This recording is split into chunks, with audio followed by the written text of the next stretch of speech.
இந்த வாரம் திரைக்கு வந்திருக்கிற அதுவும் இந்த படங்களும் பெரிய படங்களோட போட்டு போட்டு தீபாவளி விருந்தா வந்திருக்குது. அப்படி ஒரு படம் தான் பூகம்பம். இந்த பூகம்பம் இசாக் உசைனி அவருடைய கதை, திரைக்கதை, இயக்கத்தில் வெளிவந்திருக்கிற படம். இசாக் உசைனி வேற யாரும் இல்லை, சமீபமாக மறைந்த ஷிகான் உசைனியோட சகோதரர். இவங்க ரெண்டு பேருமே கராத்தாயில் பிரபலம். அவர் இந்தியாவிலேருந்து அயல் நாடுகளில் பிரபலமானார், இந்தியாவிலையும் பிரபலமாக இருந்தார். இவர் அயல் நாடுகளில் பிரபலம். இஷாக் உசைனி ஷிகான் உசைனியோட சகோதரர். போலந்தில் குறிப்பாக அவர் வந்து சில கல்வி ஆராய்ச்சிகள், கல்வி ப்ரொஃபஸர் மாதிரி நிறையா விஷயங்கள் பண்ணிகிட்டு இருக்கிறாரு. அவர் வந்து ஒரு படம் எடுத்தார், ஏற்கனவே ஒரு படம் எடுத்திருக்கிறாரு, இப்போ இந்த படம் எடுத்திருக்கிறாரு பூகம்பம். என்ன கதை அப்படின்னு பார்த்தீங்கன்னா, ரெண்டு கேரக்டருங்க, வில்லன் ஹீரோ ரெண்டுமே இவர் தான். வில்லனுக்கு வேறு லெவல் லுக்கு கொடுத்துருக்கிறாரு. ஹீரோ காலேஜ் மாணவராக இருக்கிறாரு, இப்படி அசப்பில் எம்ஜிஆர் மாதிரி இருக்கிறாரு, இப்படி அசப்பில் கமலஹாசன் மாதிரி இருக்கிறாரு அப்படின்னு யாரோ இவர்கிட்ட சொல்லியிருப்பாங்க போல் இருக்கு.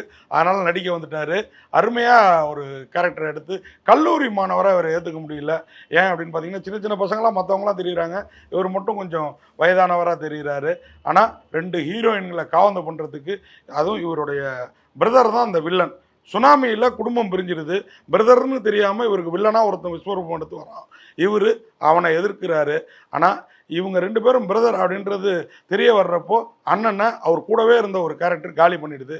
அதன் பிறகு என்னாச்சு, அந்த கூட இருந்தவனை இவர் தீர்த்து கட்டினாரா, இல்லை இவரை அந்த கூட இருந்தவன் தீர்த்து கட்டினானா? இதில் ஹீரோயின் இதெல்லாம் வந்து ஹீரோயின் இருந்தால் இவங்க ஆளுங்களை யாரும் அடிக்க மாட்டாங்க அப்படின்னு சொல்லி ஹீரோயினை கொண்டு போய் ஒழிச்சு வைக்கிறது. அதே மாதிரி கூட கல்லூரி மாணவர்கள், பெரிய கல்லூரியை காமிச்சிட்டு ஒரு 10-15 மாணவர்கள் மட்டும் கூட இருக்கிற மாதிரியும், கல்லூரியை இவர் தான் கவர்ந்து பண்ண போகிறது மாதிரியும் ஏதோ கதைகளை யோசிச்சிருக்கிறாரு.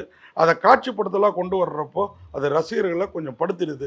அதை இன்னும் கொஞ்சம் அழகாக பண்ணியிருந்தாருன்னா, ஏன்னா போலந்து, லண்டன் இந்த மாதிரி ஐரோப்பியன் கண்ட்ரீஸ்லேருந்து வந்திருக்கிறாரு, ஒரு கராத்தே பிரபலம் அப்படிங்கிறப்போ நம்ம இன்னும் நிறைய எதிர்பார்த்து போனோம். அதை டெக்னிக்கலாகவும் அது சரியாக இல்லை, விஷுவலாகவும் கூடவே இவங்களுடைய ஆக்டிங்களும் அது கொஞ்சம் கொஞ்சம் ஆங்காங்கே பேக் அடிக்குது. ஆனால் கதையாக இவங்க யோசித்ததுக்காக இவங்களுக்கு வந்து ஒரு ஹேட்ஸ்அப் சொல்லலாம். ஒரு கல்வி நிறுவனத்தை வந்து வில்லன் தகர்த்து போட வராரு.